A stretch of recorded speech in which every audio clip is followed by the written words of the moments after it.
Well, I'm very disappointed nobody asked Manny Bates to show his toes, man. Some of the worst looking toes I've ever seen. He had his shoes off just now, and I was behind this computer just joking with him, like, man, you got to cover those up. Um, let's talk about the game.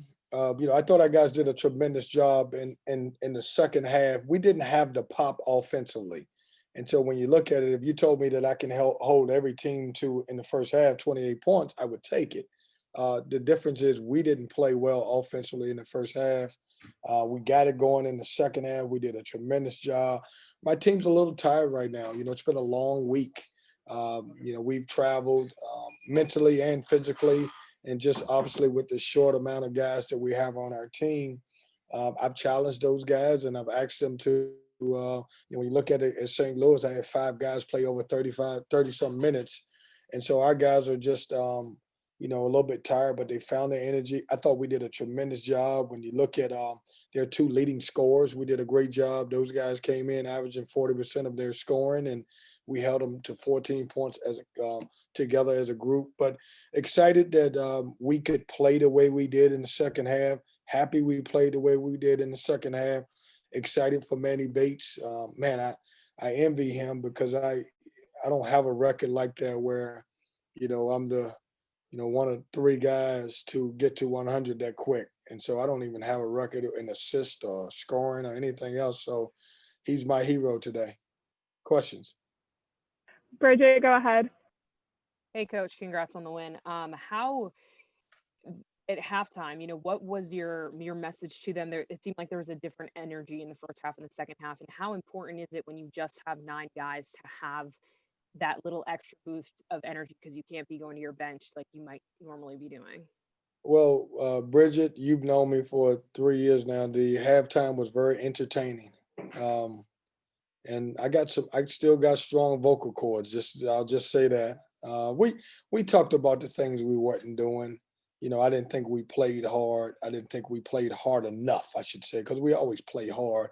I didn't think we disrupted their offense, even though I was happy that the way our defense played, but we didn't create enough opportunities for ourselves off our defense to get some easy baskets, and we wasn't aggressive enough. We settled for things, and we talked about it. I pointed out a couple of things and a couple of guys that wasn't playing well up to their capabilities, and they came out and responded in the second half.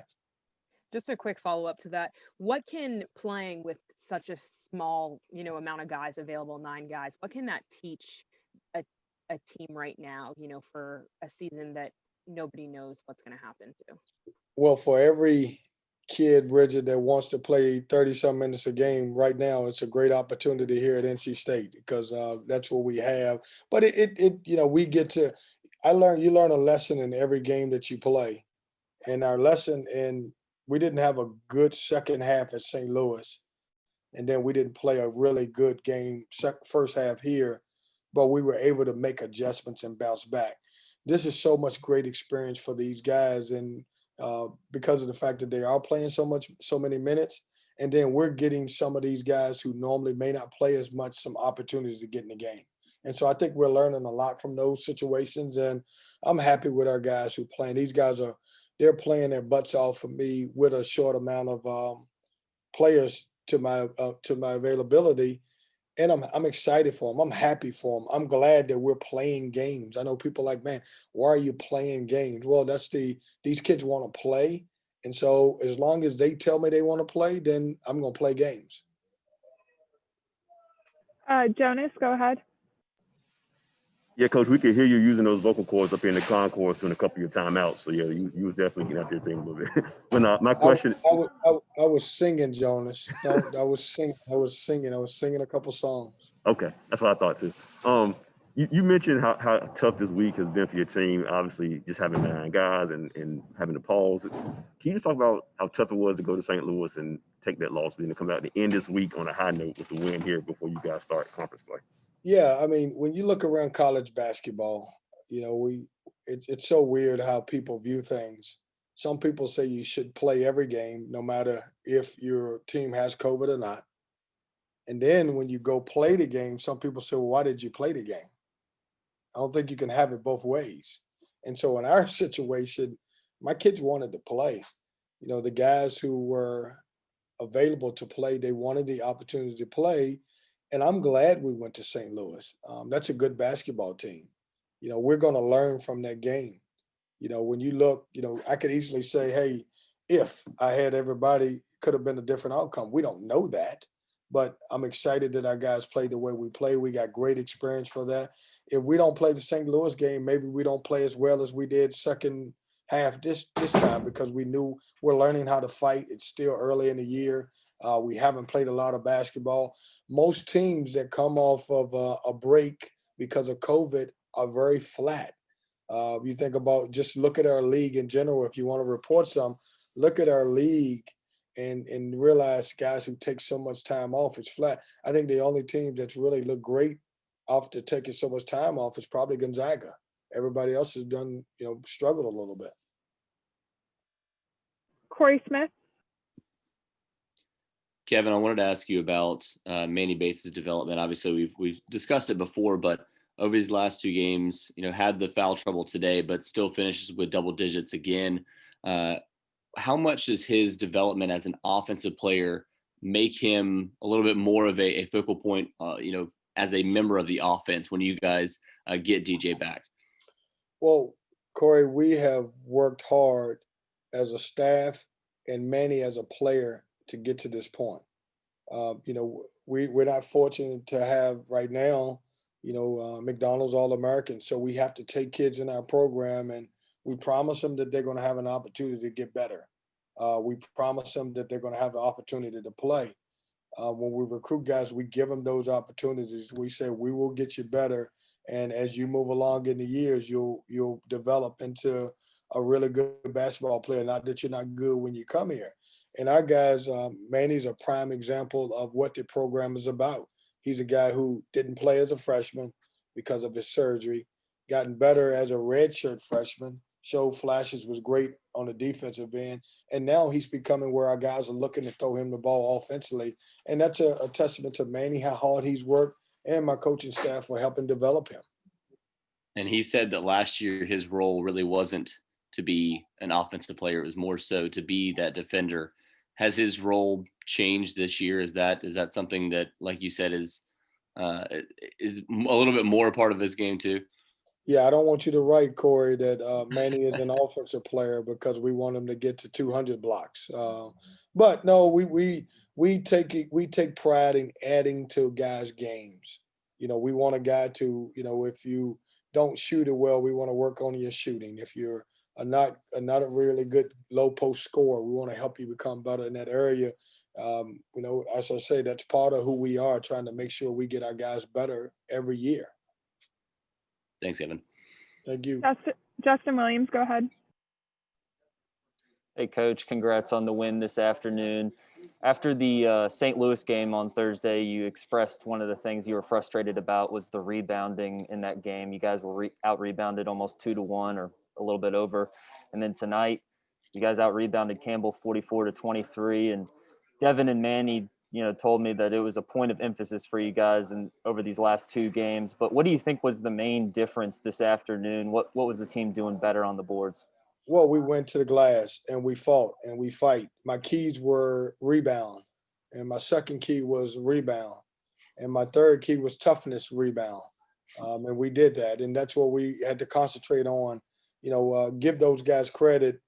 From game to game, when you don't do something well, to be able to come back out and rebound the basketball. And that's one of the things that we wanted to do. And it was a big emphasis. And you should have saw the smiles on guys' faces, like guys like Thomas Allen, who never get to rebound, or Braxton Beverly, who, now is getting a couple of rebounds, and Shaq, who got 5 rebounds. Those guys were excited. And I told them, I said, man, rebounding is a good thing. And so now I think that they believe that they can rebound the basketball. And I have a separate question for you. I know Jericho Helms didn't have the game he wanted in Thursday in his hometown, but then this afternoon led the pack with 18 points and led the team in assists. Other than the shots just falling this afternoon, what do you think he did differently that made the difference this afternoon? I thought he played, and mixed his game up. Jericho's a good player when he just doesn't settle for one thing. When you look at him tonight, he got to the free throw line 4 times, which means he made aggressive plays. He took 3-pointers. He didn't settle and just take a bunch of threes. I think the other night he was 2 for 9. You look at, he was 7 for 12, had 19 points.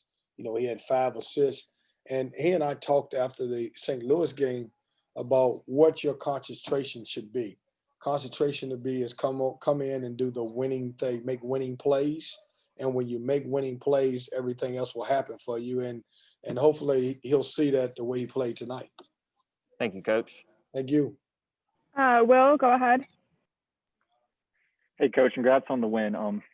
It's the dreaded question, but someone has to ask it. Obviously, there was no Thunderbird or Haze tonight. What's their status looking like for an ACC play coming up?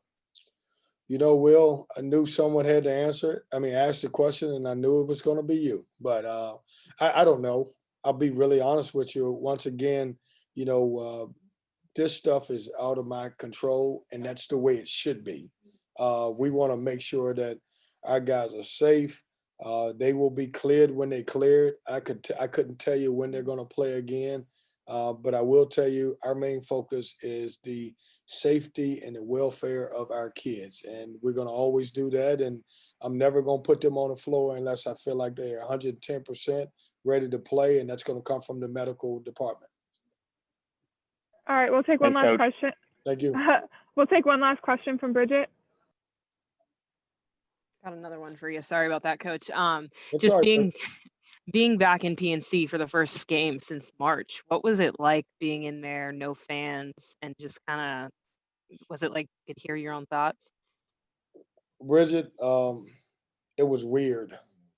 I don't know how else to explain it. This is a great venue. Of course, Reynolds Coliseum is a great venue. But when you got a venue that holds close to 22,000 and we don't have many fans, it's different.